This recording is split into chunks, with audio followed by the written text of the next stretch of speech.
right, so you guys been asking about Jaden, my son, who passed away 8 years ago. So he was really my maternal nephew. My youngest sister was murdered by her abuser, which was Jaden's father. At the time, Jaden was 3 years old, and then his sister, Sayer, she was 2 months old. Now, Jaden's dad was not the father of Sayer, all right? And so he was a very traumatized child. And I want to say this, before I got him, he had behaviors before then. They just got more aggressive when he seen what happened to his mom. So he would talk about it a lot. And he would do a lot of detrimental things. His behaviors were so bad when he was in first grade. The school said, look, hey, if he's going to go to school here, he's going to have to go see a psychologist because we believe he needs medication. We can't get him to act right. And so at first I was like, what? But then I went and seen a psychiatrist, and they did prescribe him medication. And was it Ritalin they started him on at first? I think they had diagnosed him to have attention deficit. So it worked enough for him to be able to stay in school. But as he got older, they kept having to play with the medicine because it wasn't strong enough to control whatever, they were trying to control as far as, like, I guess his thought process and him to, like, slow down and not be so hyper. Because he would have behaviors. Like, one particular time I got a call, a teacher told me that they had, I guess, like, some boxes in the classroom, and he had climbed the boxes and was hanging from the ceiling. She's looking for him, like, where's Jaden? And he said her, hey, I'm right here. She looked up, he's hanging from the ceiling. And she's like, oh my gosh. She said she freaked out when he got a teacher. But you're not going to believe what I seen. He's in there hanging from the ceiling. She's like, I don't know how he got up there, how he was able to just hang like that, but he did it. And another time was they had construction going on at the school.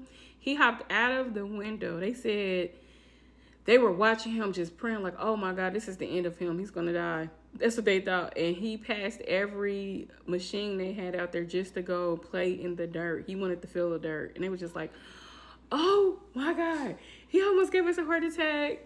And so, like, the behaviors were even at home. It was one that was at the Y before he passed. It was just a lot. He had a lot going on, right? And he, like I said, he was a traumatized child.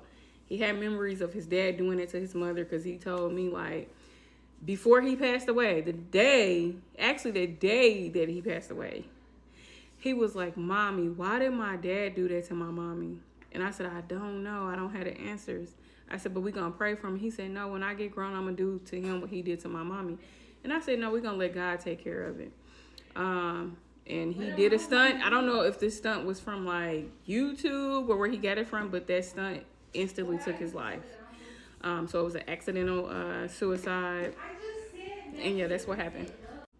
Now I want to say this. The day that I got the call, I was actually in college taking my world religion finals. And I remember it like it was yesterday. My daughter called me and was like, Mommy.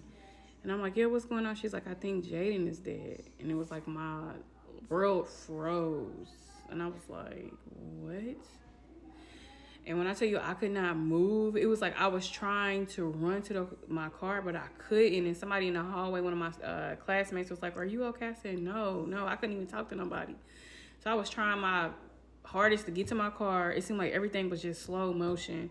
Got in the car, I'm racing to get to my house. I'm on the phone, my somebody I know, and I'm telling them, like, what's going on. I'm like, I'm trying to get to the house. I get to the house. My neighbor is doing CPR on him. She couldn't get him. So then I started trying to do it. I couldn't. I just started crawling in the room. I'm crying, praying to God. The ambulance finally get there, and they trying to revive him, and they couldn't find a pulse. And then it was like they think they found something. I don't know if they told me that to try to ease what was going on. But when I got to the hospital, one of my friends from Indy was living in Atlanta. This happened in Atlanta. Went with me, and when we got to the room, they pronounced him dead. So yeah, that's probably one of the hardest ones out of the people I lost. I lost a husband, 2 sisters, and then my mom to prison. She's still there, but yeah, losing a child is like hard. I wouldn't want nobody to experience anything like that.